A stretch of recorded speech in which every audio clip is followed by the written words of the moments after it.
3 stars on his shoulders meant nothing in Harrison Falls. General Elijah Brooks knew this the moment Sergeant Riggs slammed him against his SUV at Murphy's Gas and Go.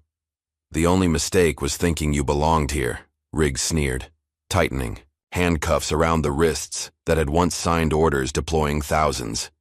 But Elijah wasn't just any wrongfully detained black man. 20 years ago, he'd dismantled Colonel Dorian Vance's Black Ops unit for targeting minorities, earning himself a patient, calculating enemy.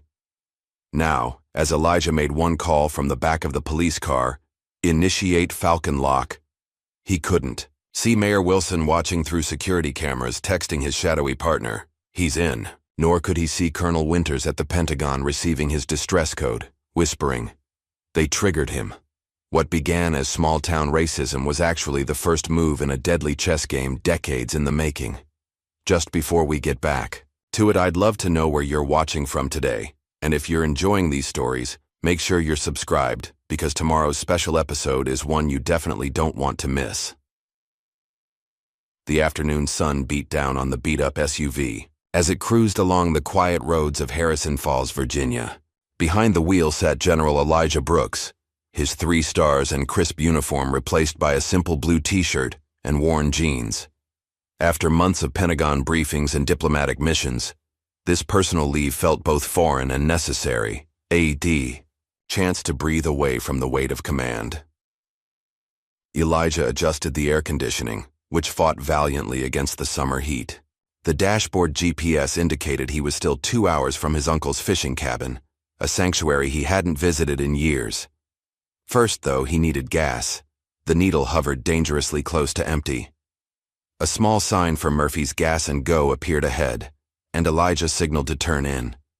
The station looked like countless others in small-town America: weathered pumps, faded advertisements, and a single-story convenience store with windows plastered with lottery promotions. Nothing remarkable, nothing threatening.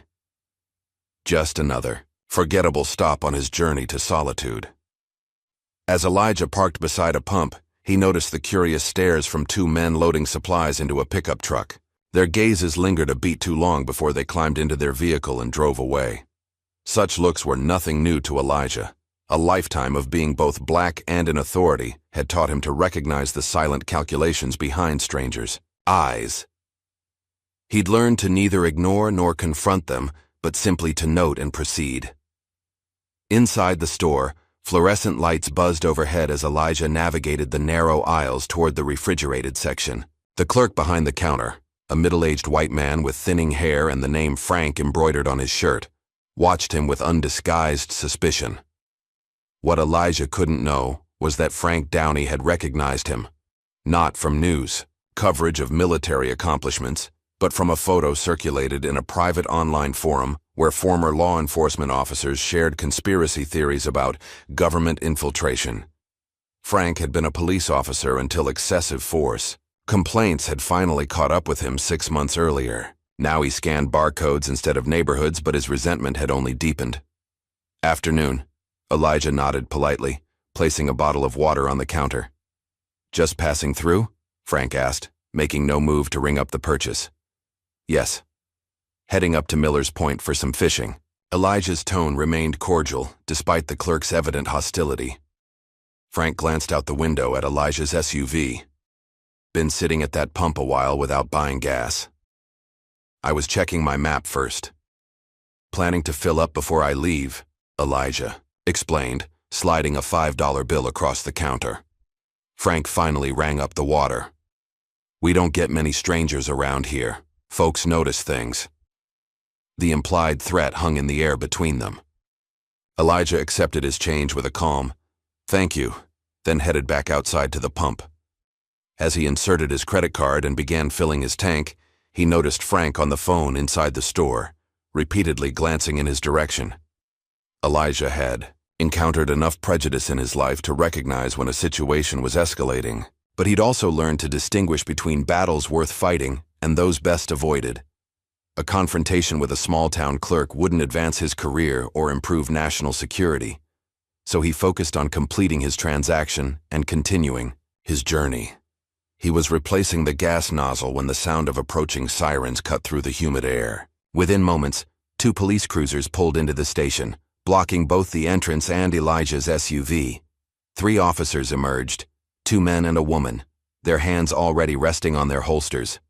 The lead officer, a broad-shouldered man with a buzz cut and reflective sunglasses, approached with practiced intimidation. His nameplate read Sergeant Riggs. "Hands where I can see them," Riggs commanded, despite the fact that Elijah's hands were already visible. "Is there a problem, officer?"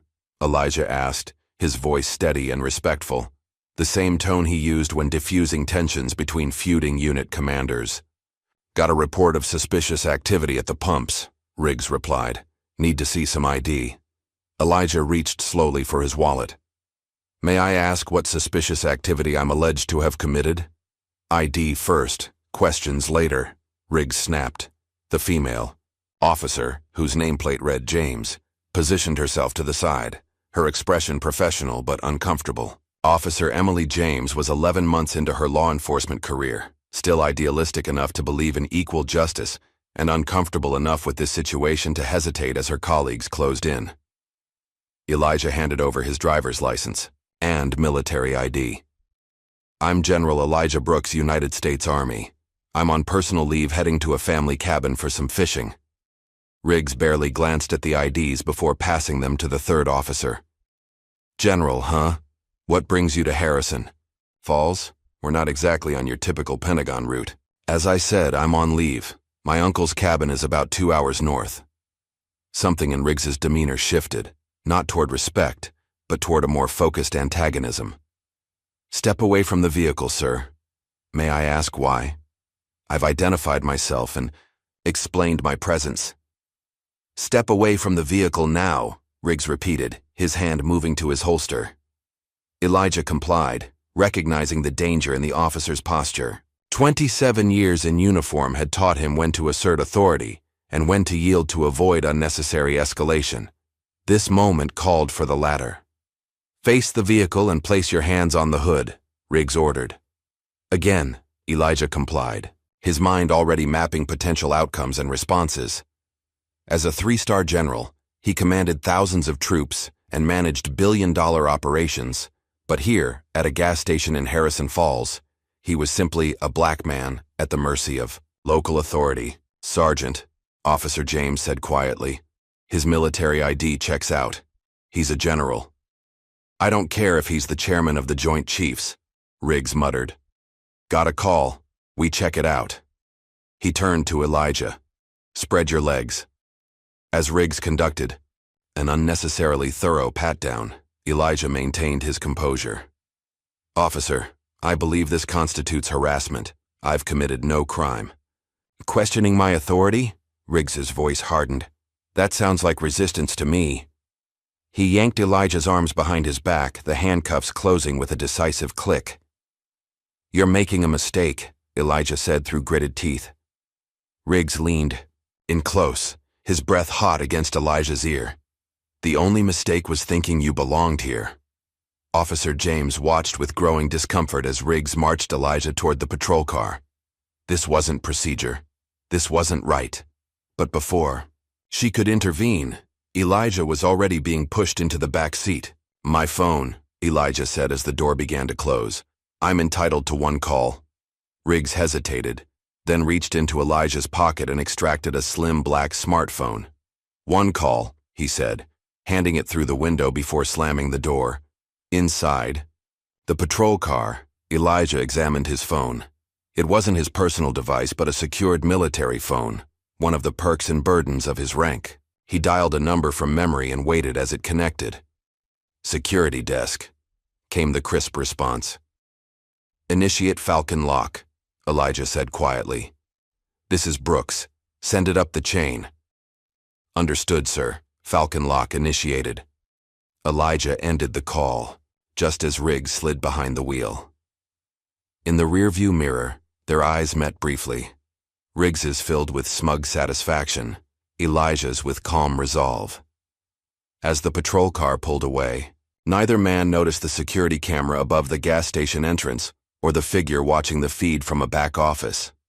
Mayor Howard Wilson sipped his coffee as he observed the scene unfold on his monitor. 20 years in local politics had taught him to recognize opportunity when it presented itself. He pulled out his phone and typed a quick message. He's in. Time to see how far he goes. Across the country in a nondescript office within the Pentagon's E-ring, Colonel Dana Winters stared at the alert on her secure terminal. Falcon Lock, a code she'd hoped never to see activated. A code that meant one of their highest-ranking officers was in immediate danger, without defense assets. "Oh no," she whispered, quickly cross-referencing the location.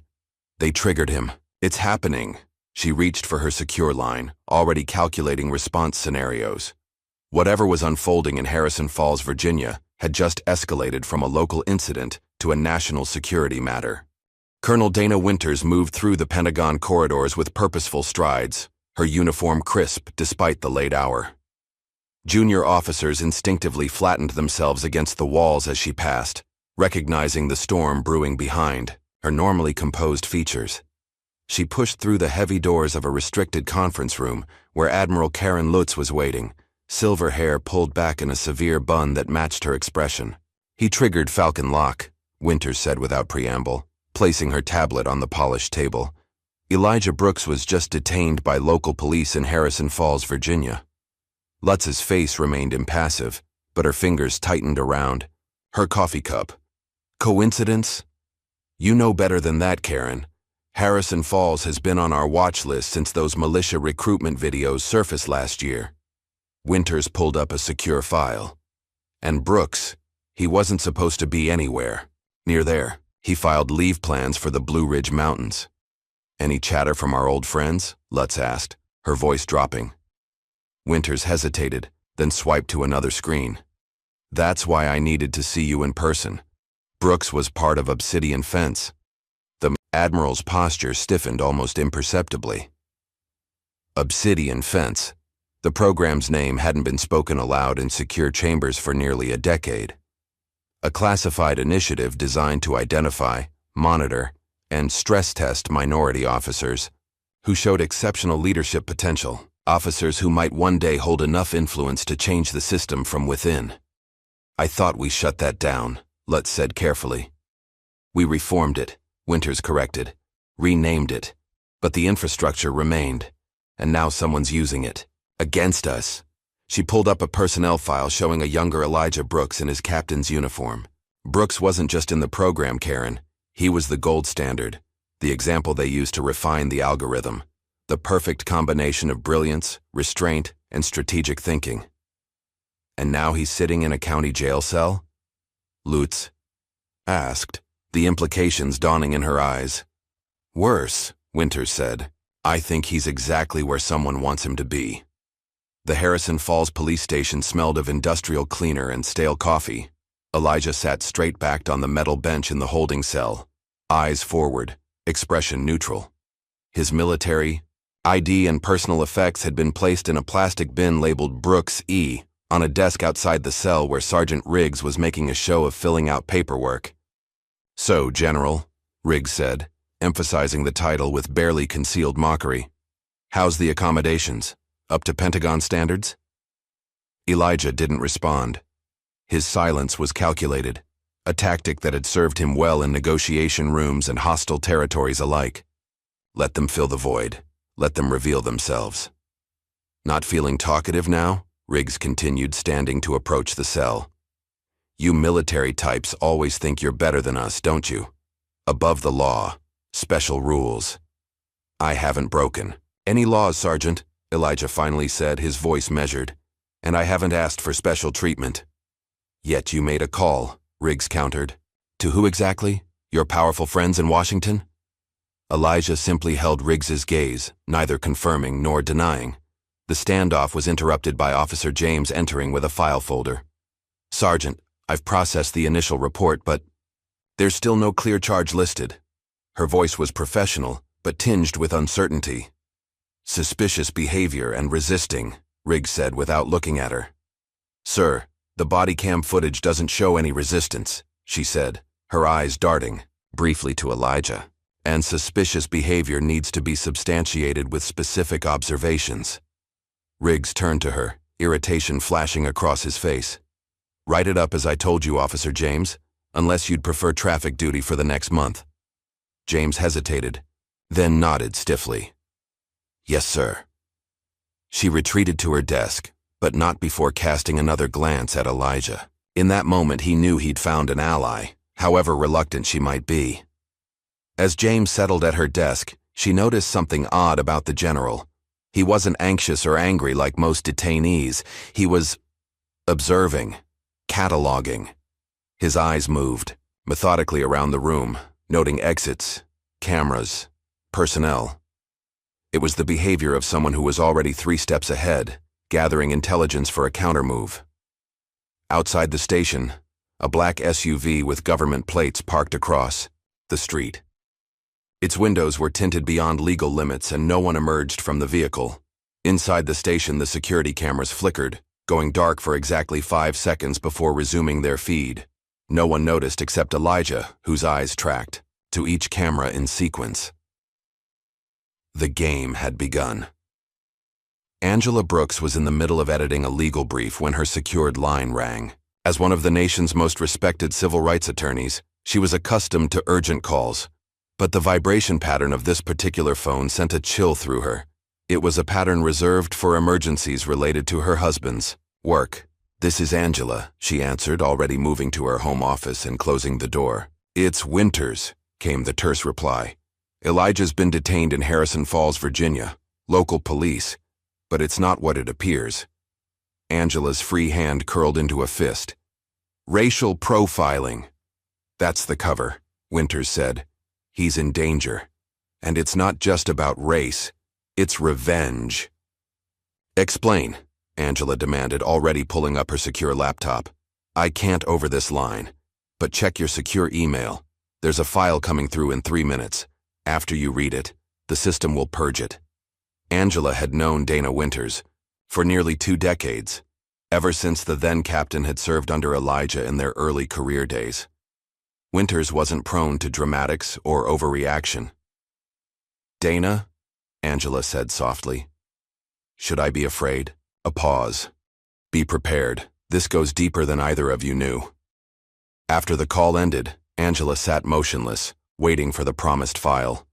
When it arrived, the sender name sent another wave of unease through her. Midas. Secure drop.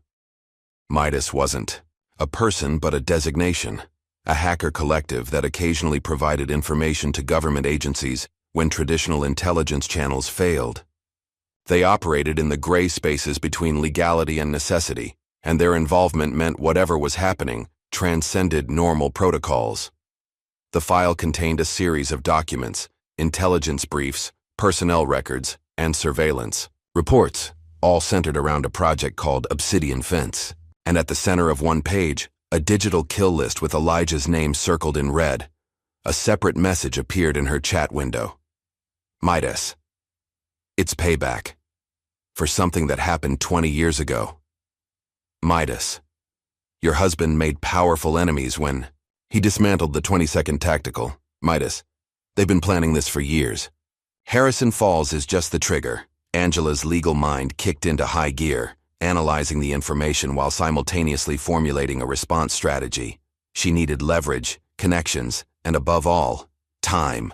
Her fingers hovered over her phone before dialing a number she'd sworn never to use again. After 3 rings, a familiar voice answered. Senator Chase's office. This is Angela Brooks. Tell Arlen it's about Obsidian Fence.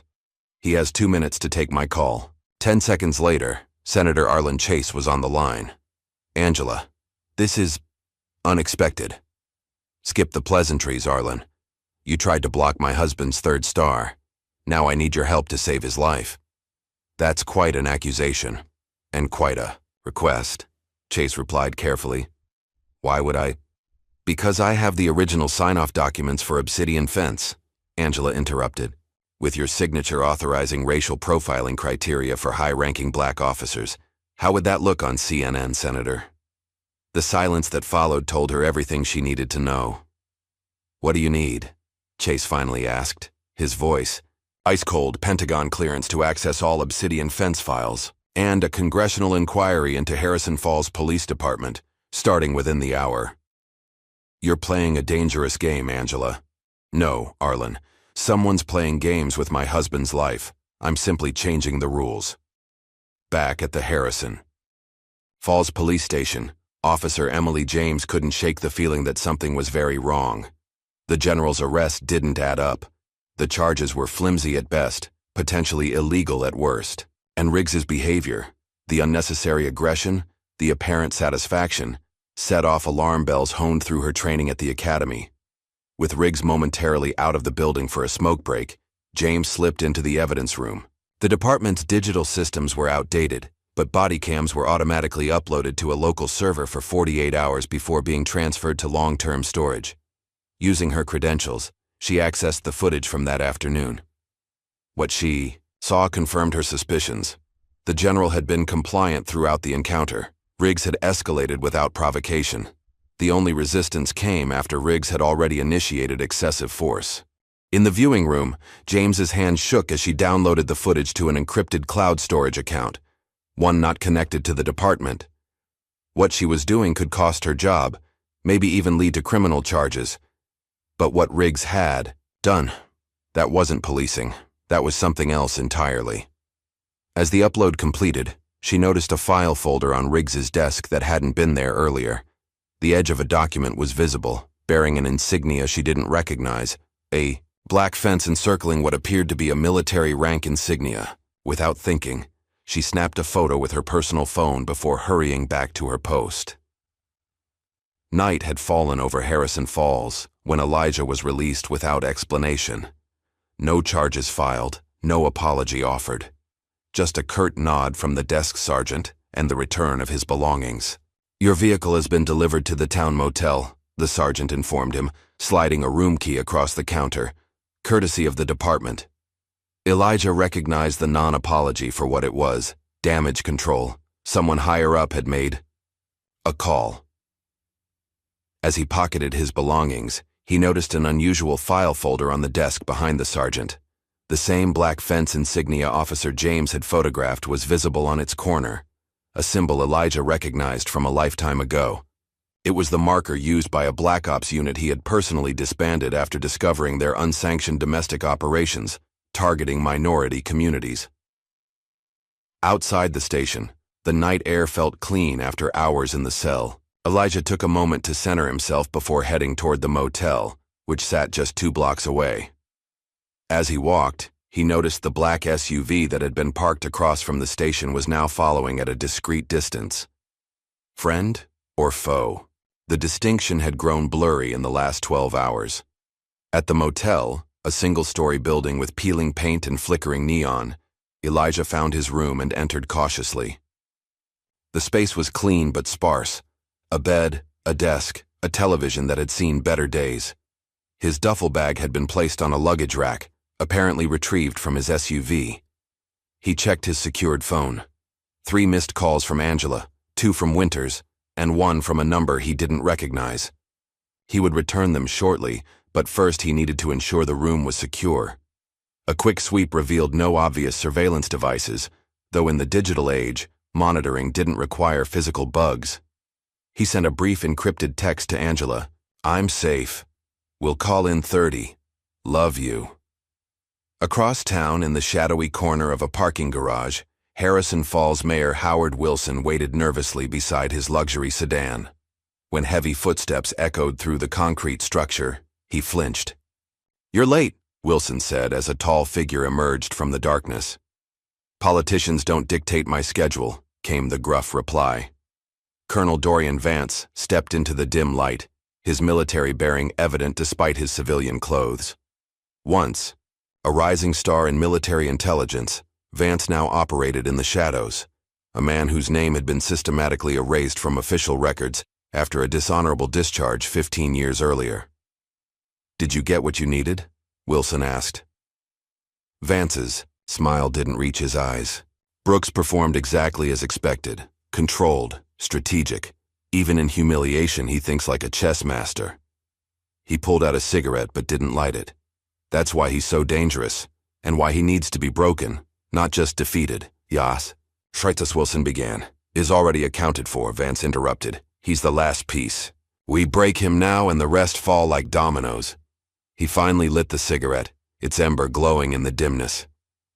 20 years I've waited to settle this score. Brooks took everything from me. My career, my reputation, my future. Now I take his. Wilson shifted uncomfortably. And my payment? Vance reached into his jacket and handed over a flash drive. As promised, enough blackmail material on your political rivals to secure your next election. Plus the federal grant approvals your donors have been salivating over. As Wilson reached for it, Vance held tight for a moment longer. Remember our arrangement, Mayor. When things heat up, and they will, you never met me. You never heard of Obsidian Fence. And you certainly never knew that your town was selected as the trigger point for the biggest military intelligence purge since the Cold War. The flash drive changed hands, and with it, the last chance for Harrison Falls to avoid the coming storm. He's just one man, Wilson said, trying to reassure himself more than Vance. No, Vance corrected, his voice dropping to a growl. He's the man, and by the time this is over, he'll wish he'd never earned those stars. As Wilson drove away, lightning flickered on the horizon, illuminating Vance's solitary figure for a moment before darkness reclaimed the parking garage. In his hotel room, Elijah Brooks began making calls, setting in motion a counter-strategy that would shake the foundations of power and expose a conspiracy decades in the making. The battle. Lines were drawn. The first moves had been made, and what had begun as a simple case of racial profiling was about to explode into something far more dangerous, a reckoning between men who had once sworn the same oath but had taken radically different paths in service to their vision of America. The motel room felt like a war room now. Maps of Harrison Falls covered one wall, pinned with red markers indicating surveillance points. The desk was littered with handwritten notes, printouts of financial records, and a burner phone. Elijah Brooks had shed his casual civilian appearance, replacing it with the sharp focus of a military strategist. It had been 36 hours since his release from the police station. 36 hours of methodical preparation while the town slept, unaware that a 3-star general was silently mounting a counteroffensive from the least suspicious location in town. A soft knock on the door, 3 taps followed by a pause, then 2 more. The pattern was deliberate, a code established hours earlier. Elijah moved silently to the door, checking the peephole before opening it. Marcus, Darius, right on time. He greeted the 2 men who slipped inside. Marcus Reynolds and Darius Taylor had served under Elijah in the now disbanded Black Ops unit. Now private security consultants, they operated in the shadows where traditional military couldn't reach. Both men wore civilian clothes that carefully concealed their combat readiness. Relaxed jeans that allowed full mobility, lightweight jackets, hiding tactical gear. Good to see you in one piece, sir, Marcus said, his eyes quickly scanning the room with professional assessment. Tall and lean with salt and pepper hair, he moved with the quiet efficiency of someone who had survived a dozen war zones. The situation? Elijah asked, gesturing them toward the maps. Darius, stockier than Marcus with close-cropped hair and watchful eyes, placed a thumb drive on the desk. It's worse than we thought. Town's financial records show a pattern. Military contractors, funneling money through shell companies into Harrison Falls infrastructure projects. Shell companies registered to whom? Elijah asked, though he suspected the answer. Officially, no one. But the routing numbers match accounts previously connected to Dorian Vance's operations in South America, Marcus explained. Same signature, different continent. Elijah nodded slowly, pieces falling into place. He's building something here. Harrison Falls isn't just a trap for me. It's a base of operations. Before they could discuss further, Elijah's secure phone vibrated. A text message from an unknown number. Park bench, 3rd Street, 10 minutes. Come alone. Officer J. Looks like we have a local source, Elijah said, showing them the message. I need to move. Sir, with respect, it could be a trap, Darius cautioned. Everything is a trap. Until proven otherwise, Elijah responded, checking his watch. But officer, James is our best lead inside the department. Cover me from a distance. The morning air was crisp as Elijah walked through the quiet streets of Harrison Falls. Few residents were out this early, giving him a clear view of potential surveillance. He spotted 3 cameras tracking the main street, more than typical for a town this size. The park was a small green space with a handful of benches and a children's playground. Officer Emily James sat alone, still in uniform, but with a civilian jacket draped over her shoulders. Her eyes darted nervously as Elijah approached. "Thank you for meeting me," she said quietly as he sat beside her, maintaining a professional distance. "You're taking a significant risk, Officer James." "So are you," she countered. "I have names, times. Sergeant Riggs meets with someone at the old mill every Tuesday at midnight. The same man visited Mayor Wilson 3 times last month." Description? Tall, military bearing, a scar running from his right eye to his jaw, she said, sliding a USB drive beneath the bench where Elijah could retrieve it without obvious contact. "That's all the body cam footage and patrol schedules for the next 2 weeks. Riggs has been recruiting, bringing in ex-military with anger problems, giving them badges without proper training." Elijah nodded, absorbing the information. "Why are you helping me?" Emily's eyes hardened. "My brother served. 82nd Airborne. Came back with PTSD. The system failed him, but his commander didn't. That commander talked about you once, said you were the kind of leader who never left a man behind." She stood, adjusting, her uniform. "I'm not leaving you behind, sir." As she walked away, Elijah palmed the USB drive and headed in the opposite direction, his mind racing through the implications. Officer James had just confirmed his suspicions. Harrison Falls wasn't just corrupted, it was being militarized. Back at his headquarters, Angela's face filled the secure laptop screen. Despite being hundreds of miles away, her presence commanded the small motel room. Behind her, journalist Reggie Mathis peered at financial documents, his reporter's instinct, fully engaged. "The money trail is clear," Angela reported. "Harrison Falls has received over $30 million in development grants through a series of front companies, all ultimately linked to defense contractors who lost major Pentagon contracts. When you reformed the procurement process, and the mayor?" Elijah asked. "Wilson was nearly bankrupt 3 years ago," Reggie chimed in, adjusting his glasses.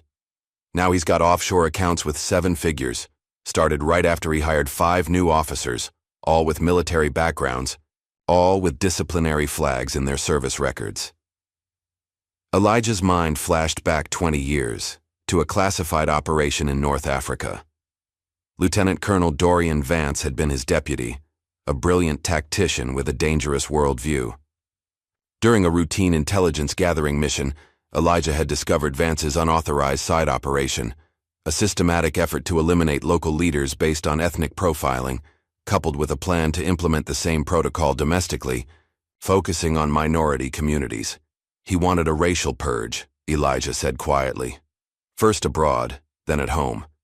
When I reported him, he swore revenge, said I'd betrayed my own country for the sake of political correctness." "This isn't about politics," Angela said firmly. "This is about power. Vance believes certain people belong in charge and others beneath them. You threatened that worldview." "And now he's building his own army," Elijah concluded, studying the map. "We need to find his training ground." That evening, dressed in nondescript black clothing, Elijah ventured into the woods outside Harrison Falls. Marcus and Darius flanked him at a distance, communicating via secure earpieces. The coordinates from Officer James's USB drive led them to an unmarked dirt road that wound through dense forest. After a mile of careful progress, they found it, a compound hidden behind chain-link fences topped with razor wire. Guards with military-grade weapons patrolled the perimeter. Through binoculars, Elijah observed a training yard where men in civilian clothes practiced tactical formations under the guidance of instructors with military precision. "Domestic extremists with professional training," Elijah whispered into his comm.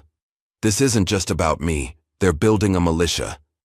"Sir, northeast corner," Darius's voice crackled in his ear. "That's standard military gear, Pentagon issue communications equipment." They've got the backdoor keys, Marcus added. Someone's feeding them supplies directly from DoD inventory. As if confirming their worst fears, Elijah's secure phone vibrated. With an urgent message from Colonel Winters. Backdoor access detected in Pentagon biometric database. Vance has the keys to the kingdom, not just targeting you. Kill list includes 12 other officers who supported your reforms. Warning them now. Be careful. The threat had just expanded beyond personal vendetta. Vance wasn't just after revenge. He was staging a purge of military leadership, targeting those who stood for inclusion and accountability. We need to move, Elijah told his team. The digital battlefield just opened. They retreated through the woods, but a snapping twig alerted. A perimeter guard. Gunshots shattered the night's silence. The team scattered, using their training to evade pursuit through the thick underbrush. Back at town limits, they regrouped behind an abandoned barn. They're more organized than we anticipated, Marcus reported, checking his gear for tracking devices, and they know we're onto them now, Darius added. Elijah nodded grimly. Time to accelerate our timeline. At the motel, Officer James waited in the shadows of the parking lot. Her patrol car was nowhere in sight, and she wore civilian clothes, a backpack clutched tightly to her chest. They know, she said as Elijah approached. Riggs found spyware on his cruiser's computer. He's searching for the source. I've been reassigned to desk duty, but I think they suspect me. You need to get out of town, Elijah said. She shook her head. Not yet. I got this first. She handed him a flash drive. It's your file, the one they created to frame you. They've doctored evidence making it look like you embezzled military funds to support radical groups. Elijah examined the drive. They're not just trying to embarrass me, they're setting me up for treason charges. Back in the motel room, the team reviewed the fabricated evidence against Elijah. The forgeries were sophisticated. Banking records, emails, even photos manipulated to show him meeting with known extremists. They've been building this for years, Angela said over the secure line. This isn't impulse, it's calculation. A knock at the door silenced everyone. Darius moved into position with his weapon while Marcus checked the security feed they'd installed. On the small monitor, an elderly man in a fishing vest stood alone, hands visible. Jack Bennett, Elijah said with surprise, recognizing the man. Former CIA specializes in domestic threat assessment. After security protocols, Bennett was allowed inside. The old spy moved slowly, but his eyes missed nothing, cataloging every detail of the operation. I heard you stirred up a hornet's nest, Brooks, Bennett said, settling into a chair. Figured you could use some insurance. He placed a weathered leather portfolio on the desk. Locations, dates, personnel files, all places where similar setups occurred against influential black leaders in government and military. Elijah opened the portfolio to find meticulously documented cases spanning 20 years. Project Sentinel, he read from the cover page. A conspiracy to identify, isolate, and neutralize minority figures who reached positions of true influence, Bennett explained.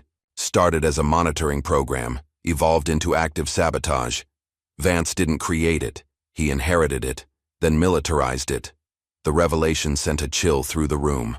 What had seemed like personal vengeance was actually a systematic operation, with deeper roots and wider reach than anyone had imagined.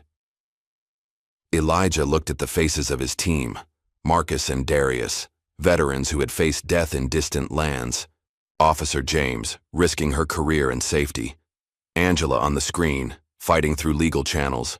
Reggie documenting everything for posterity. This wasn't just his battle anymore. It was a war for the soul of the institutions they had all sworn to protect.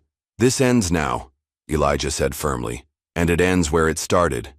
He turned to Angela on the screen. I need everything you can find on Vance's military career. Every operation, every connection. To his team he added, this isn't about justice anymore, it's war, and I will end this where it started. As dawn broke over Harrison Falls, the pieces were moving into position for a confrontation that would shake the foundations of power and expose a cancer that had been growing in the shadows for decades. The memories came unbidden as Elijah studied the documents spread across the motel desk. Afghanistan, 2003. A young Major Elijah Brooks leading a specialized reconnaissance unit with Captain Dorian Vance as his second-in-command. Vance had been brilliant but volatile, always pushing boundaries, always questioning why certain officers advanced faster than others. "You're being groomed," Vance had said one night in the barracks, voice low with resentment. "They see something in you they want to control. They'll promote you over better men because you fit their narrative." Elijah had dismissed it then as jealousy. But later, when Vance was passed over for leadership of a covert unit in favor of Elijah, something had broken in the man. His ambition curdled into bitterness. His tactical brilliance twisted toward sabotage. The memory dissolved as Angela's voice came through the secure line. "Elijah, something just arrived at the house." "Security protocol?" he asked immediately. Followed to the letter. No explosives, no biological agents. There was a pause then. "It's your silver star, cut in half, with a note that says, 'One piece left to bury.'" The threat was unmistakable. Vance wasn't just after Elijah's career or reputation. He wanted his life, and he wanted Angela to know it was coming. "Tighten your security. Don't go anywhere alone," Elijah instructed, his mind already calculating new contingencies. Before Angela could respond, Officer James burst through the door, her uniform disheveled, a bruise forming on her cheek. "They know," she gasped. "Someone saw me accessing the files. Riggs slashed my tires. When I got home, my apartment had been ransacked." She held up her badge. "They suspended me pending investigation for computer crimes. I barely got out before they came to arrest me." Darius immediately secured the perimeter while Marcus checked for surveillance. "We need to move," he advised. "This location is compromised." Within 20 minutes, they had relocated to a safe house on the outskirts of town, a hunting cabin, owned by one of Bennett's old contacts. As they set up new equipment, Colonel Winters connected via encrypted video. "We've broken the encryption on the Obsidian fence files," she reported, her face grim on the small screen. "It's worse than we thought. The Pentagon created a list to monitor black officers who rose too quickly or inspired too many. Officers who might change the established order." "How many?" Elijah asked. 47. "You were number one. The most dangerous because you were the most respected, by troops and civilians alike." The revelation landed like a physical blow. Elijah had devoted his life to an institution that had secretly marked him as a threat simply because of his success while black. "Who authorized it?" Angela demanded from her separate video feed. "That's the problem," Winters replied. "Multiple authorization signatures across administrations and party lines. This wasn't ideological, it was institutional." With this new information, Elijah requested an emergency meeting with Admiral Lutz and Senator Chase. Hours later, they gathered at a secure government facility in Richmond, the tension palpable across the conference table. "These allegations are explosive," Senator Chase began, his political instincts already calculating damage control. "If true." "They're true," Elijah interrupted, sliding the authenticated documents across the table. "And you signed the annual renewal in 2015, Senator." Chase paled but maintained his composure. "It was presented as a leadership assessment program. Nothing in the briefing suggested racial targeting." "Plausible deniability built into the system," Admiral Lutz observed. "Each level only saw what they needed to see." Elijah studied both of them, Lutz with her decades of navigating Pentagon politics, Chase with his presidential ambitions. Both had reason to distance themselves from this scandal. Both could be useful if handled correctly. "I'm walking away from this," Elijah announced suddenly. "Effective immediately. I'm taking extended leave and removing myself from all operational duties." Chase and Lutz exchanged glances, surprised by the apparent surrender. "A wise decision, given the circumstances," Chase offered cautiously. "The military appreciates your discretion in this sensitive matter." "I'm sure it does," Elijah replied evenly, standing to leave. "I just need your assurances that any investigation into these false embezzlement charges will be handled with similar discretion." After securing their reluctant promises, Elijah left the meeting. Outside, Colonel Winters waited by the car. "Did they bite?" she asked. "Hook, line, and sinker," Elijah confirmed. "Chase is already calling his media contacts to control the narrative. Lutz is mobilizing internal affairs to find a scapegoat, and while they're doing that, they'll feed misinformation directly to Vance through their compromised channels. He'll think I'm retreating when I'm actually advancing." The strategy was classic military deception, appearing to show your opponent what they expect while positioning for the real attack. By seeming to back down, Elijah had just bought crucial time and maneuvering space. Back at the safe house, a reunion 20 years in the making took shape. Veterans from Elijah's former unit arrived one by one, men and women, who had served under his command in the shadows of American military power. Some still wore the uniform, others had moved to civilian life. All came because of a simple message.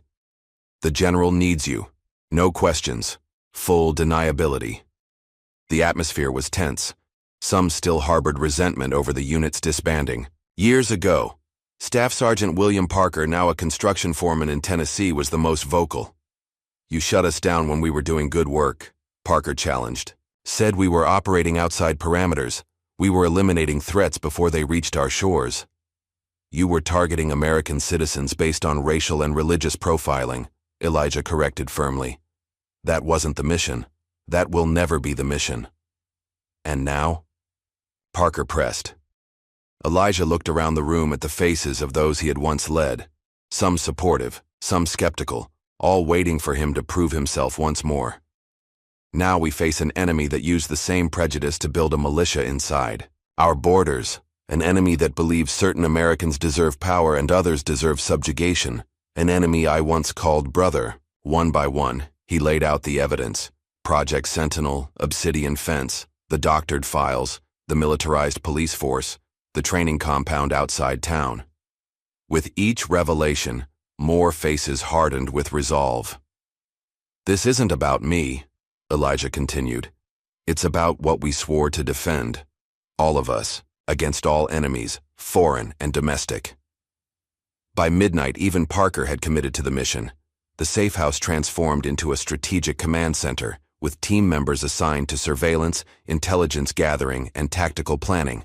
Their first breakthrough came when Officer James identified a pattern in the local police communications: regular blackout periods when all transmissions went silent. The gaps aligned perfectly with shipments arriving at the old factory on the edge of town. "They're moving equipment," Marcus concluded, "building their arsenal right under the town's nose." The second breakthrough was more personal. Angela's investigative team uncovered Vance's current base of operations, an abandoned military training facility where he and Elijah had once trained together as young officers. "It's symbolic," Elijah noted. "He wants to end this where we began." As preparations continued, Elijah took a moment alone outside the cabin, staring at the stars. The weight of command, the responsibility for lives and legacy, settled on his shoulders like a familiar burden. Colonel Winters joined him, offering a cup of coffee. "Your team's ready," she reported. "Angela's secured legal protection for everyone involved. Reggie's got media contacts on standby if this goes public." Elijah nodded, grateful for the support network they'd built. "And the others on the list?" "The other black officers targeted. All warned and secured. If Vance moves against any of them, we'll know immediately." A notification chimed on both their phones simultaneously. The message contained only a video link. When they opened it, Angela's face appeared on screen, bound to a chair, a bruise visible on her temple. The camera panned to reveal Colonel Vance standing behind her. "Hello, Elijah," Vance said, his scarred face twisted in a cold smile. 20 years is a long time between conversations. I thought we should make this one face-to-face." The camera showed they were inside the very training facility they'd identified earlier. Mercenaries with tactical gear patrolled the background. "You have 6 hours," Vance continued. "Come alone, unarmed, or your wife joins the casualty list of your righteous crusade." The video ended, leaving Elijah staring at a blank screen, his face betraying no emotion though his heart hammered against his ribs. "It's a trap," Winters stated the obvious. "Of course it is," Elijah agreed. "He's forcing my hand, trying to isolate me from support. We can send in a tactical team. No, Elijah cut her off. Too many variables, too many hostages at risk. He looked back at the safe house where his team awaited orders. We do this my way. Inside, he gathered everyone for the final briefing. Vance has Angela. He wants me alone and unarmed at the old Barrett training facility by dawn. You can't seriously be considering going in alone, Darius protested. I'm not, Elijah assured him. I'm going in first, creating the distraction. You'll be my shadows. He turned to Officer James. We need your knowledge of local police frequencies and procedures. If Riggs mobilizes to support Vance, we need advance warning. To Colonel Winters, he added, set up a dead man's switch. If I go dark for more than 3 hours, the full dossier gets sent to every major news outlet, military command, and Congressional Oversight Committee. The preparations continued through the night. Equipment checked, positions mapped, contingencies planned for every scenario they could anticipate. As dawn approached, Elijah changed into simple civilian clothes, carrying nothing but his military ID and wedding ring. This isn't goodbye, he told his team. This is just the next phase of the operation. As Elijah drove toward the old training facility, the rising sun painted the Virginia countryside in hues of gold and amber. The same light would soon illuminate a confrontation 20 years in the making, a reckoning between two men who had once sworn the same oath, but had taken radically different paths in its service. The facility appeared on the horizon, a complex of low buildings surrounded by fences topped with razor wire. As he approached the gate, cameras tracked his movement. The gate swung open automatically, an invitation to enter the lion's den. Elijah parked and stepped out of the car, hands visible. Armed men emerged from guard positions, frisking him roughly before escorting him inside. Through long corridors that once housed America's elite soldiers, they led him to a central command room. And there, standing in the place where they had once trained side by side, was Colonel Dorian Vance, older, scarred, but with the same cold intensity in his eyes. For the first time in 20 years, the two men stood face to face. Vance smiled and said, "Welcome back, General. Let's finish what you started." The Barrett Training Facility stood like a ghost from America's military past. Once a proud center for special operations training, now a crumbling monument to abandoned Cold War strategy. As Elijah walked through its halls, memories flooded back, running drills until midnight, planning mock operations, leading young soldiers who trusted him with their lives. Now those same corridors were rigged with surveillance cameras and tripwires, transforming the facility into a spiderweb with Vance at its center. With each step, Elijah cataloged security positions, exit points, and structural weaknesses, the instincts of decades in uniform never fading even in civilian clothes. A monitor on the wall showed a live feed of Angela. She sat blindfolded in a distant room, her wrists bound to the arms of a metal chair. Despite the restraints, her posture remained defiant, chin raised, shoulders square. She was scared but unbroken. Elijah felt a surge of pride mixed with fear. 25 years of marriage had taught him never to underestimate Angela Brooks.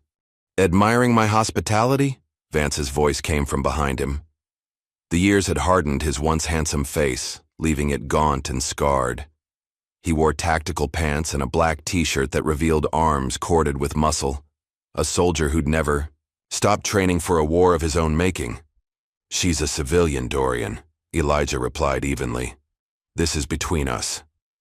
Vance circled him slowly, like a predator sizing up prey. "That's where you're wrong. There are no civilians in this war, only combatants and casualties." He gestured toward a door. "Come, I've prepared refreshments. We have much to discuss." The command center had been converted into a makeshift living quarters. Maps covered one wall with red pins marking locations across the country. A bottle of expensive whiskey sat on a desk beside two glasses. "Drink," Vance offered, pouring amber liquid into both. "You always preferred bourbon, as I recall." "I prefer my wife's safety," Elijah countered. Vance smiled coldly, pushing a glass toward him. "She stays comfortable as long as you listen. That's the deal." You always got to speak, Elijah. Always the voice of moral authority. Now you listen. Elijah took the glass but didn't drink. He needed to keep Vance talking, needed to buy time for what he'd set in motion the moment he entered the facility. I'm listening. Vance settled into a chair, swirling his whiskey. Did you ever wonder why your brother died in that field hospital? In Kandahar? The question hit like physical blow. Michael Brooks, Elijah's younger brother, had been a field medic killed during an operation gone wrong. His death was classified as a casualty of enemy action. He died serving his country, Elijah said carefully. He died because you abandoned him, Vance corrected. Operation Kingfisher. You made the call to proceed without additional extraction support. The Taliban overran the medical station while the main force completed the mission. He leaned forward. What they never told you was that the medic who died alongside your brother, that was my brother Eric. The revelation landed with crushing weight. Elijah had never known Vance had lost family in that same operation. The mission parameters. Elijah began. Spare me the official line, Vance cut him off. You chose the mission over the men, you always did. And they rewarded you for it. Promotion after promotion while better soldiers were discarded.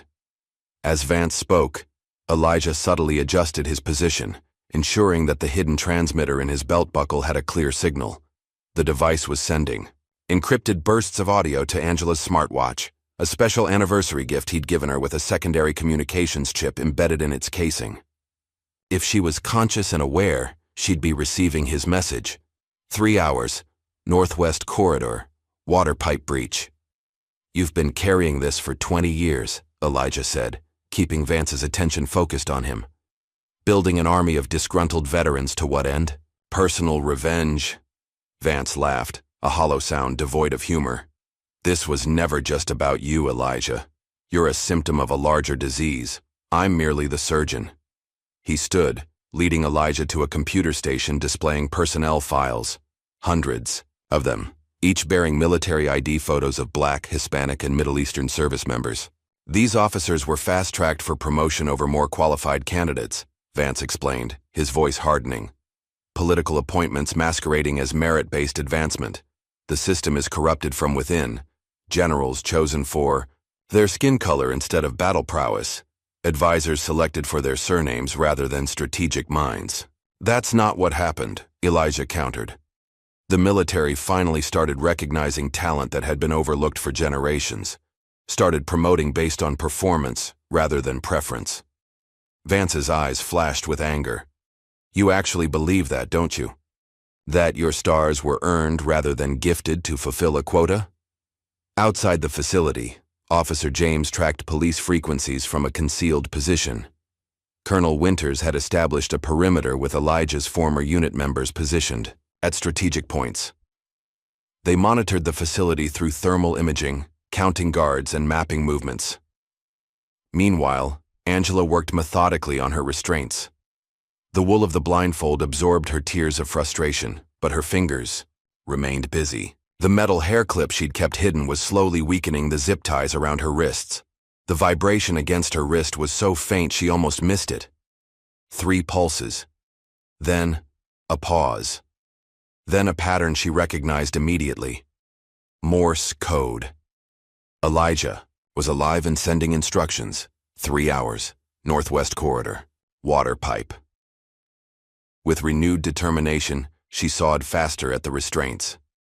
Back in the command center, Vance pulled up footage from police stations across the country, incidents of Black citizens being detained, similar to what had happened to Elijah.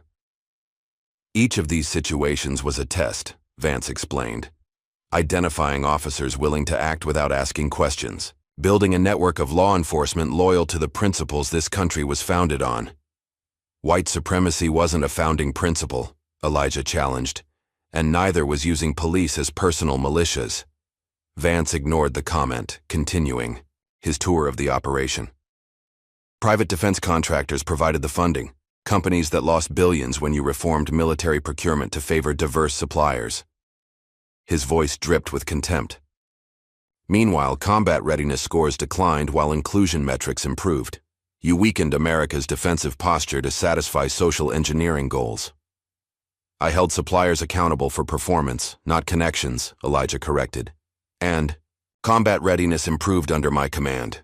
You know that's documented fact. For nearly an hour, Vance outlined his worldview, a perspective wherein America's military strength was being undermined by diversity initiatives and where traditional soldiers were being sacrificed to political correctness.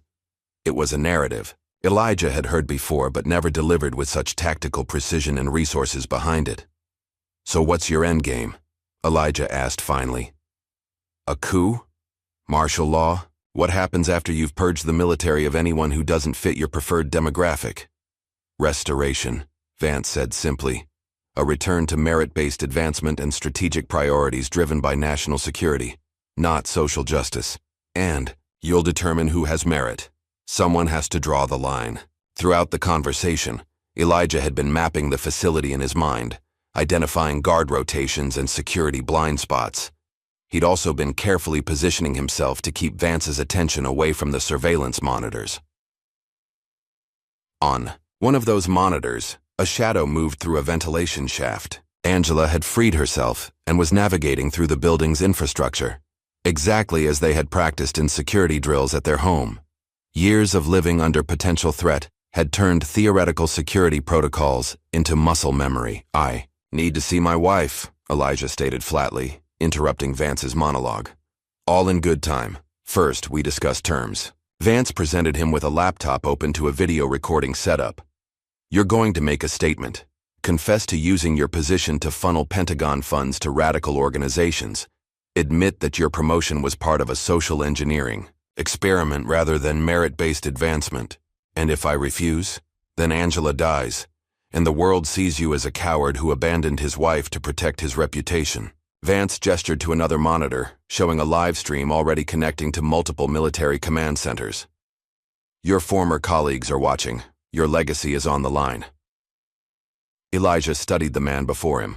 Once a brother in arms, now consumed by hate disguised as principal. He thought of the young officer who had once shown such promise, whose tactical brilliance had saved countless lives before bitterness corrupted his judgment. You think your stars make you clean? Vance pressed. You're just the best behaved prisoner they ever had. They gave you rank to control you, to make you the acceptable face of their agenda. Rather than respond directly, Elijah dropped his voice and uttered a phrase he hadn't used in decades. Obsidian fence folds at sunrise. The effect was immediate. Vance froze, recognition flashing across his features. It wasn't just a phrase. It was a kill protocol, established in the early days of their service together. A declaration that if the speaker didn't emerge alive by dawn, every piece of intelligence they possessed would be automatically released to multiple secure channels. You wouldn't, Vance whispered. I already have, Elijah confirmed. Everything. Project, Sentinel, Obsidian Fence, your militia training camps, the doctored evidence, the corrupted officers. It all goes public if I'm not alive and free by sunrise. Is your crusade worth that level of exposure? Fury contorted Vance's features as he realized the trap Elijah had laid. Even in apparent surrender, he'd created a dead man's switch that ensured victory regardless of personal outcome. You always were thinking 3 moves ahead, Vance snarled, signaling to one of his men. Check on the woman, now. As the guard hurried away, a commotion erupted on one of the surveillance feeds. Angela had reached a communications relay station inside the compound and was connecting a device to the main server. In the confusion, she hadn't noticed one of Vance's men approaching from behind. Angela sensed the presence behind her a moment before he struck. Years of self-defense training kicked in as she dropped to the floor, narrowly avoiding the baton aimed at her head. The guard stumbled forward, off balance, giving her just enough time to grab the nearest object, a heavy technical manual, and swing it hard against his knee. The guard crumpled with a howl of pain. Angela didn't hesitate. She grabbed a coil of cable from the desk and quickly bound his wrists, using her weight to subdue him despite his size advantage. The struggle had damaged the server, sparks flying from one of the circuit boards she'd been accessing. Damn it, she muttered, assessing the damage. The upload was incomplete. Only a fraction of the surveillance footage had transmitted to her. Secure cloud. With no time to attempt repairs, she ejected the hard drive and swiftly tucked it into a gap in the ventilation shaft before the alarm could bring reinforcements. 20 miles away, Officer Emily James and Colonel Winters monitored communications from their concealed position in the woods. The Pentagon stand-down order had come through an hour earlier, a direct command to cease all unauthorized operations involving Harrison Falls. "This is officially off the books now," Winters informed the team gathered around her. "Anyone who proceeds from this point is acting against direct orders." James removed her badge and placed it on the table. "Then I'm not an officer right now. I'm just a citizen helping a friend." Winters nodded, removing her own insignia. "Same goes for me." One by one, the others followed suit, soldiers choosing conscience over command. Only one hesitated: Grayson Pike, a former sniper from Elijah's unit who now worked as a shooting instructor in Colorado. "My family," he began, his weathered face etched with conflict. "Stay clean," Winters assured him. "We need someone on the outside anyway. Someone who can tell the truth if this goes sideways." Pike considered this, then shook his head. "No, the general never left anyone behind. I'm not starting now." He checked his rifle. "Besides, I'm the only one who can make that shot if it comes to it." Meanwhile, journalist Reggie Mathis was working his sources from a secure location. His editor had been skeptical of the story. A conspiracy to discredit black military leaders seemed far-fetched without concrete evidence. But when Reggie released a carefully curated preview of the Obsidian Fence documents, social media erupted. Obsidian Fence began trending within hours, military forums filled with anonymized accounts from officers who'd experienced similar profiling. Public outrage was building, forcing Pentagon officials to acknowledge awareness of historical monitoring programs while denying current implementation. Inside the training facility, Elijah was being escorted at gunpoint to a holding room. The space was sparse: a metal bed bolted to the floor, a sink, and a reinforced door with a small observation window. As the door locked behind him, he took stock of his surroundings. No obvious surveillance cameras, but likely audio monitoring. No windows, but a ventilation grate near the ceiling. He wasn't alone for long. A young black man in tactical gear entered with a tray of food. His uniform bore no insignia, but his bearing suggested military training. "Place it on the bed and leave," Elijah instructed, testing the waters. The young man hesitated, then set down the tray and moved closer, lowering his voice to a near whisper. "They call me Tyler. I read your files. The real ones." His eyes held a mixture of reverence and urgency. "You saved my father's unit in Mosul, disobeyed orders to extract them when command wanted to abandon the position." Elijah studied him carefully, looking for deception. "Staff Sergeant Jackson's reconnaissance team." Tyler nodded. "He made it home because of you. Had me 3 months later." He glanced nervously at the door. "I'm not with them." "Not really. I thought this was about military reform, not whatever this is." "I need to find my wife," Elijah said, seizing the opportunity. "And a way out of this facility." Tyler hesitated only briefly before pulling a folded paper from his pocket. "There's an old Cold War tunnel system underneath. Emergency evacuation route from when this was an official training ground." He passed Elijah a crude map. "I can get you to the access point, but after that, you're on your own." Elijah memorized the layout, then returned the paper. "Why risk this for me?" "Because my father said there are two kinds of officers, those who serve for the uniform and those who serve for what it represents. He said you were the latter." With Tyler's assistance, Elijah navigated through service corridors toward the tunnel entrance. They avoided patrols using Tyler's knowledge of the guard rotation schedules. As they reached a maintenance room housing the access hatch, an alarm blared throughout the facility. "They've discovered you're missing," Tyler warned, working to unlock the hatch, "and probably found your wife's escape too." The facility erupted into chaos as Vance ordered full lockdown. On the surveillance feeds, he watched Angela's empty restraint chair, then Elijah's vacant holding room. His carefully orchestrated plan was unraveling. "Find them," he bellowed to his security team. "Lock down every exit. Activate the perimeter. Sensors." While Vance's attention was focused on the escapes, Officer James, Colonel Winters, and the rest of Elijah's team began their infiltration. Using the distraction to their advantage, they breached the outer fence line at multiple points, creating confusion among the guards as to the direction of the main assault. Inside the tunnel system, Elijah moved swiftly through the narrow passageway. Guided by the memorized map, the air was stale, heavy with decades of disuse. His progress slowed as he reached a fork not indicated on Tyler's drawing. A sound from the left passage drew his attention, the faint scrape of movement against concrete. He tensed, ready for confrontation, only to find Angela emerging from the shadows, the hard drive clutched protectively against her chest. "You're 2 hours early," she said with a relieved smile that didn't quite mask her exhaustion. They embraced briefly, years of shared danger making them efficient even in reunion. "Tyler?" she asked, noting Elijah's solitary arrival. "Buying us time," Elijah replied grimly. He volunteered to create a diversion.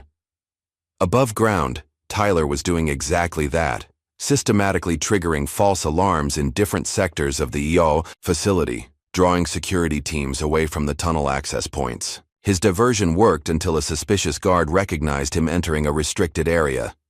"Hey, you're not authorized for that sector," Tyler ran, leading the pursuit away from the tunnels and toward the facility's east wing.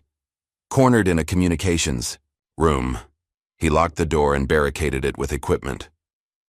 Through the reinforced glass, he could see Elijah and Angela emerging from a concealed exit across the yard. When the guards finally broke through, Tyler offered no resistance. As they restrained him, he looked through the window one last time to see Elijah turning back, their eyes meeting across the distance. Elijah raised his hand in a solemn salute, an acknowledgement of sacrifice that Tyler returned with a slight nod before being dragged away. Meanwhile, Officer James had infiltrated the south entrance, using her knowledge of tactical police procedures to anticipate and counter the security response. As she moved deeper into the facility, she encountered Colonel Winters, who had entered from the east. "Elijah?" Winters asked tersely. "No sign yet, but I've identified their communications hub," James replied. Together, they navigated toward the control center, where they hoped to disable the facility's security systems and gather additional intelligence. Instead, they found themselves ambushed by Vance's men. In the ensuing firefight, Winters was separated from James and captured. Vance personally supervised Winters' restraint to a chair in front of a camera. "Colonel Dana Winters," he said, adjusting the lighting for maximum effect. "The Pentagon's troubleshooter. How disappointing to find you operating against direct orders." "I follow the oath, not the order," Winters replied calmly. "Something you forgot long ago, Dorian." Vance struck her across the face, splitting her lip. "You have no idea what's about to hit you," she said through the blood, a confident smirk, forming despite her vulnerable position. Moments later, the facility speakers crackled to life with Elijah's voice. "Attention all personnel. This is General Elijah Brooks. The facility has been compromised. All surveillance footage of illegal operations is currently being broadcast to military command channels." Vance lunged for the communications control panel, but it was too late. Elijah had used Angela's hard drive to access the system remotely, broadcasting the conspiracy files via the facility's own military-grade satellite uplink, technology that Vance had stolen but that still responded to Elijah's command codes. "How?" Vance demanded, turning to Winters. "You forgot who designed the security protocols for these facilities," she replied. "Brooks wrote the manual you're trying to use against him." As the broadcast continued, one document in particular appeared on screens throughout the facility, an authorization form for Project Sentinel bearing Senator Chase's signature, alongside detailed instructions for targeting successful black officers for enhanced scrutiny and potential career sabotage. Vance realized his carefully constructed network was being exposed minute by minute. In a desperate bid to maintain control, he ran to the strategy room and initiated an emergency protocol, punching in a code that activated a rarely used security measure. Red lights began flashing as a computerized voice announced, "Facility self-destruct sequence initiated. You have 10 minutes to evacuate. This is not a drill." "If I die," Vance declared to the empty room, his face illuminated by the pulsing. "Emergency lights. Everything burns." The countdown had begun. Throughout the facility, both Vance's men and Elijah's team scrambled to evacuate. Officer James freed Colonel Winters and they fought their way toward the exit. Elijah and Angela, having just reached the perimeter, heard the alarm and understood its meaning immediately. Instead of continuing to safety, they turned back toward the facility.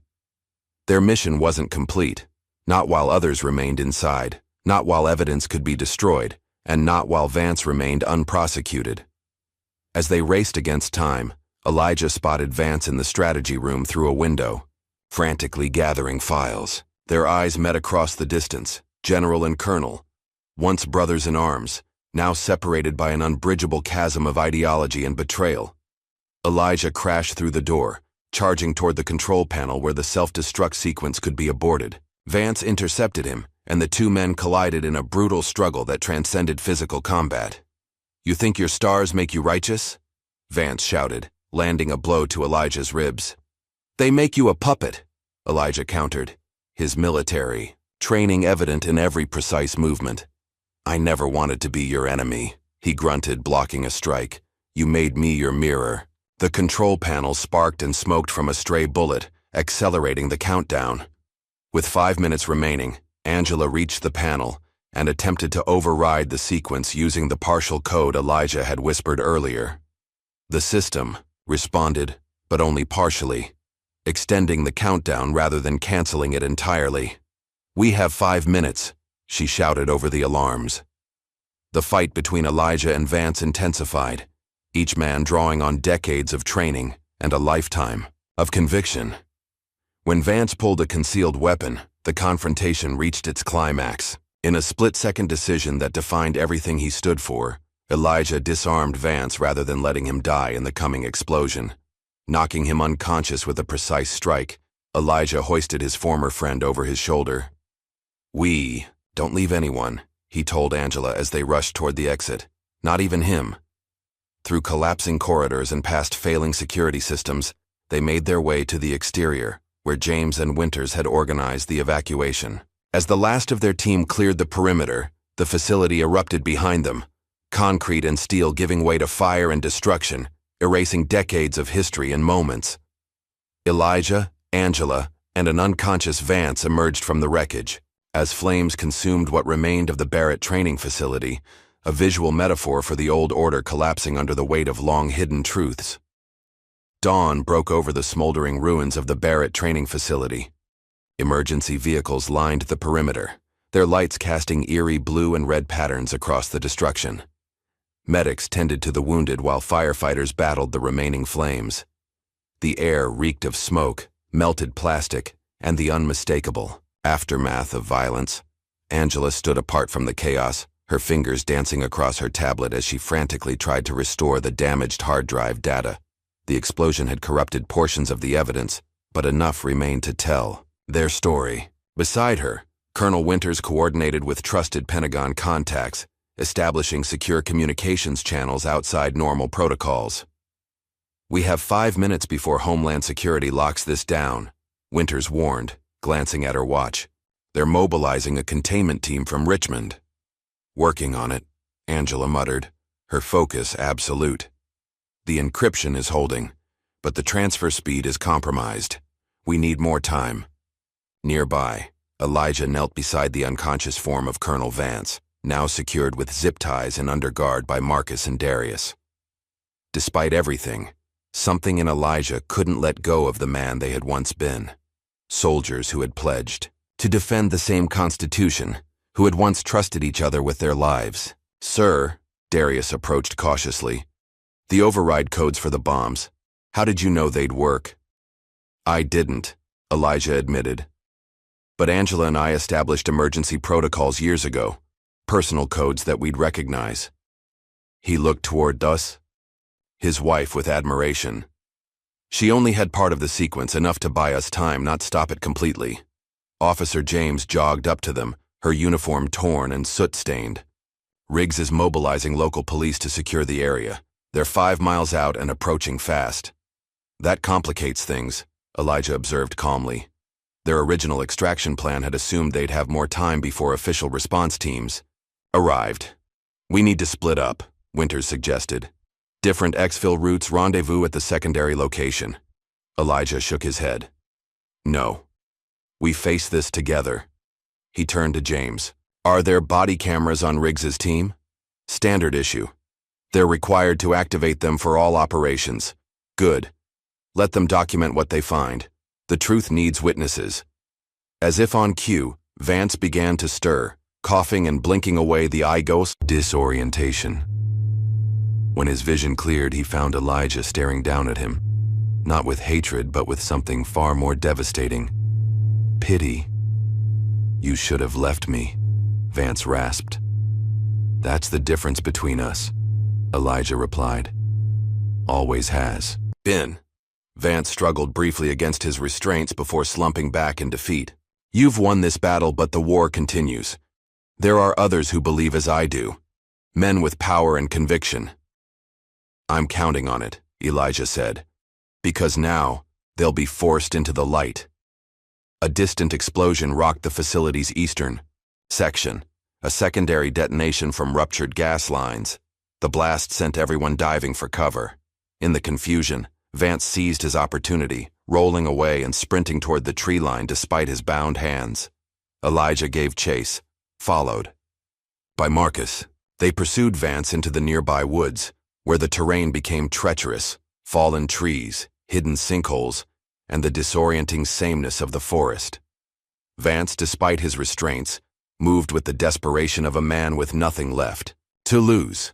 He's heading for the emergency cache, Marcus shouted, recognizing the direction. There's weapons, supplies. The warning died in his throat as gunfire erupted from ahead.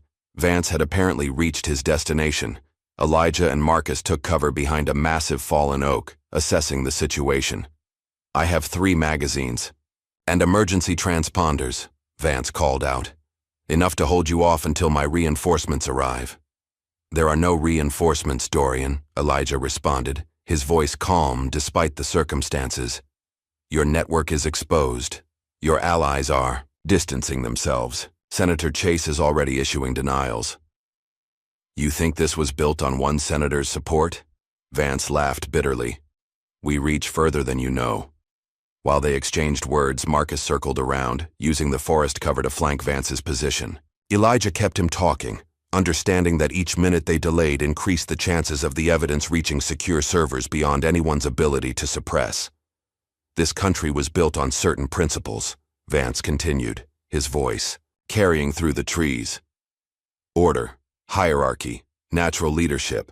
What you're defending is chaos masquerading as equality. What I'm defending, Elijah countered, is the oath we both took, to support and defend the Constitution against all enemies, foreign and domestic. He paused, letting the words land. That document says we the people, Dorian, all of us, not just the ones who look like you think leaders should look. A rustle from Vance's position suggested movement. Elijah tensed, ready for another exchange of gunfire. Instead, Vance's voice came from closer than expected. You know what happens to men like me in prison, he said, suddenly sounding tired. Men who know what I know. You'll get a fair trial, Elijah assured him. All of your grievances on public record. Isn't that what you wanted? For people to hear your truth? Silence fell over the forest. Then, a single gunshot echoed through the trees. Elijah rushed forward, weapon drawn, to find Vance slumped against a tree trunk.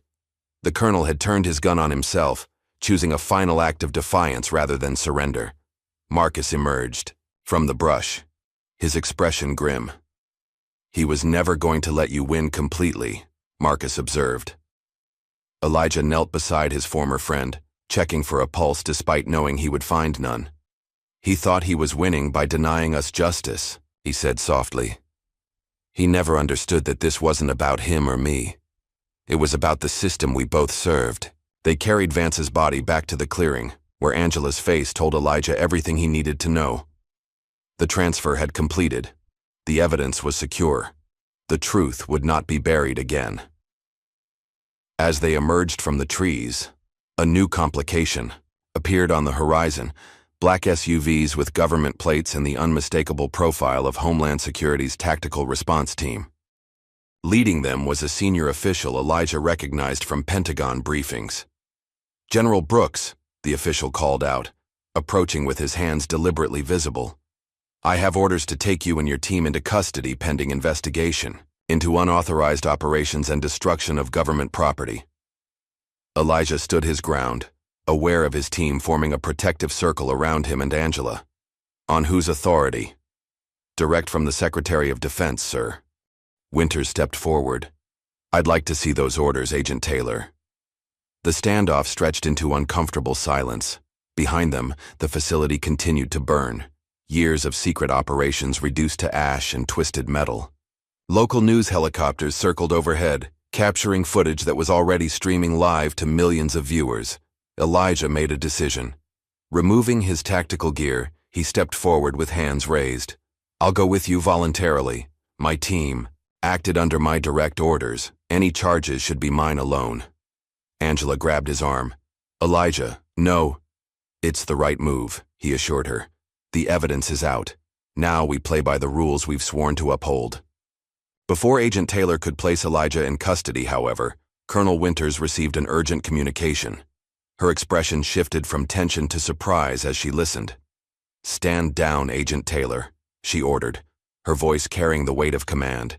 "New orders from the Joint Chiefs. General Brooks and his team are to be escorted to Pentagon secure facilities for debriefing, not detention." Taylor hesitated, clearly conflicted by the contradictory instructions. "I need verification." "Check your secure channel," Winters replied, confidently. While Taylor confirmed the new orders, Winters explained quietly to Elijah. Reggie's broadcast went viral. "The Joint Chiefs are distancing themselves from Obsidian Fence. They're positioning themselves as discovering and exposing the conspiracy rather than enabling it." "Politics," Elijah observed without surprise. "Politics that works in our favor, for once," Angela added pragmatically. As they were escorted to the waiting vehicles, a different sort of confrontation unfolded. Local news crews, alerted by Reggie's strategic leaks, pushed against the police barriers, cameras capturing everything. Among them stood Reggie himself, his press credentials prominently displayed as he live-streamed the aftermath. "General Brooks," reporters shouted. "What happened here? Were you kidnapped? Is this connected to your wrongful arrest?" Elijah paused, looking directly into the cameras. He knew this moment would define the narrative. With Angela at his side, he addressed not just the reporters, but the millions watching online. What happened here today was the exposure of a cancer within our institutions, a systematic effort to undermine the advancement of qualified officers based solely on race. The evidence has been secured and will be presented through proper channels. He looked at the burning facility behind him. This fire represents the end of secrecy, not the beginning of chaos. As they were led away, Homeland Security established a perimeter around the site. Officer James remained behind, coordinating, with local authorities who had arrived to secure the scene. Sergeant Riggs was among them, his face pale as he recognized the scale of what he'd become involved in. "Officer James," he acknowledged stiffly, "I believe you're suspended from duty. And I believe you're under investigation for civil rights violations," she countered calmly, holding up her phone displaying an official Justice Department notification. "Consider this my formal statement that I witnessed you participating in a conspiracy to violate the constitutional rights of General Elijah Brooks." The tables had turned completely. What had begun as a small-town harassment had exposed a network of corruption that reached the highest levels of government. As James watched Riggs being read his rights by federal agents, she felt a grim satisfaction. The system could work when brave people forced it to. In Washington, the response was immediate and overwhelming. The president called an emergency press conference, formally apologizing to General Brooks and announcing an immediate investigation into Obsidian Fence, Project Sentinel, and all related surveillance programs targeting minority service members. Senator Chase was suspended from committee duties pending investigation, his presidential ambitions evaporating as journalists dug deeper into his connections to Vance's operation. Military commands across all branches received orders to review promotion and evaluation practices for evidence of similar bias. The storm had broken, and in its wake, a chance for genuine change emerged from the wreckage of long-hidden truths. 3. Weeks later, the world had moved on to new crises and controversies, but the ripples from Harrison Falls continued to spread through American institutions. In a small cabin on the shores of Lake Mitchell, miles from the nearest town, Elijah Brooks sat on a weathered dock, fishing rod in hand, the surface of the water reflecting the peace that had eluded him for months. The cabin's rustic simplicity was exactly what he needed: no internet, minimal cell service, and endless quiet. Old radios in various states of repair littered the screened porch, a hobby he'd neglected during years of command responsibilities. Now they provided a meditative focus as his hands remembered skills his mind had filed away. On the small wooden desk inside sat a framed photograph, Elijah and Angela on one side, Tyler Matthews on the other, all smiling during a brief moment of celebration, after Tyler had been granted immunity in exchange for testimony against the remaining members of Vance's network. The crunch of tires on gravel announced a visitor. Elijah didn't turn, recognizing the familiar cadence of Angela's footsteps on the wooden path to the dock. She settled beside him, business attire replaced by jeans and a simple blouse, her briefcase exchanged for a folder of documents. "Good news," she announced without preamble. "The Military Review Board has completed its investigation. All officers identified in the Obsidian Fence documents will receive formal apologies and compensation for career impacts."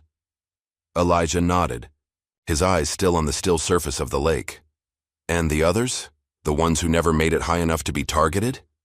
"That's Phase 2, Angela replied. "Full review of promotion practices across all branches, with civilian oversight." She squeezed his hand. "It's not perfect, but it's movement." They sat in comfortable silence, the weight of recent events settling between them. Angela had become the public face of the fight, her legal expertise and moral clarity making her the natural spokeswoman for affected service members. Elijah had deliberately stepped back, understanding that lasting change required more than one man's story. "There's something else," Angela said after a while.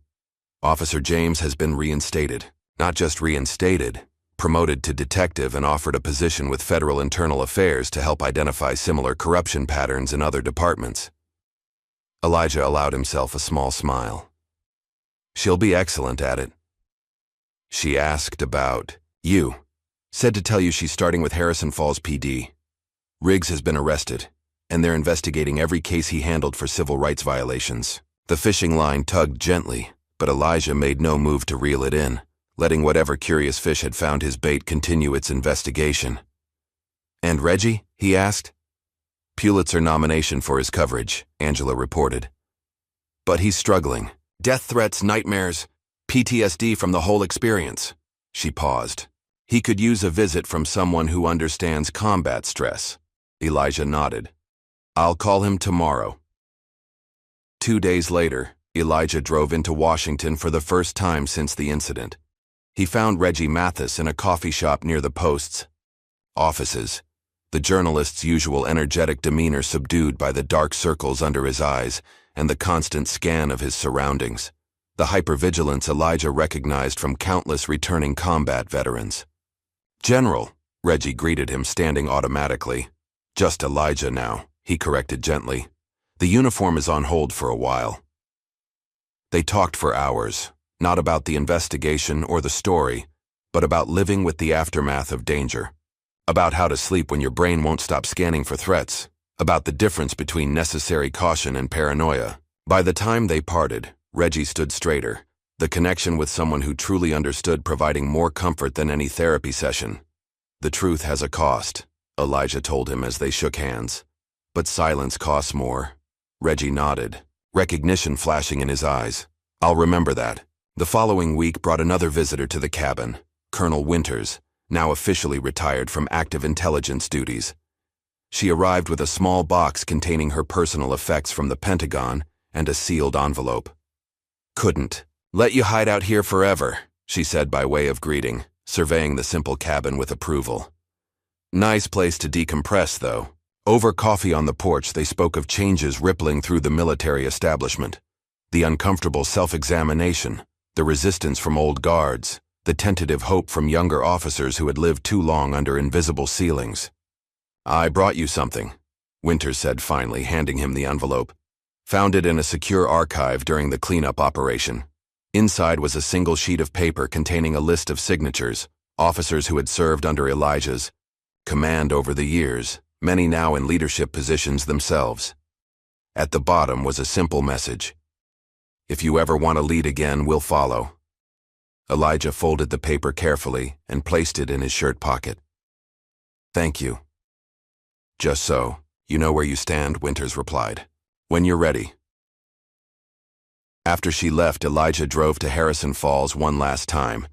The town had changed in subtle ways.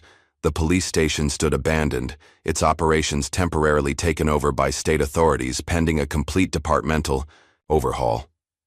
The mayor's office was similarly empty, Wilson having resigned ahead of federal corruption charges.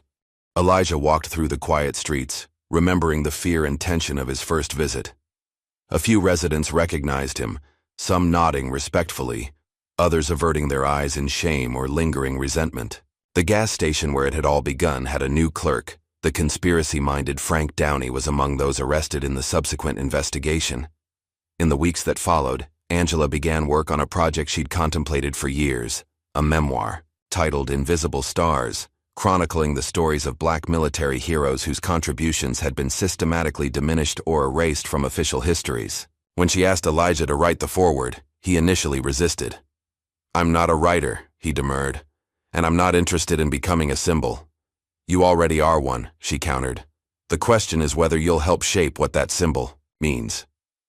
Meanwhile, in a federal detention center awaiting trial, former Sergeant Riggs received a visitor, a lawyer representing several pending civil rights lawsuits from citizens who had suffered similar treatment to what Elijah had experienced. Riggs had expected intimidation or threats.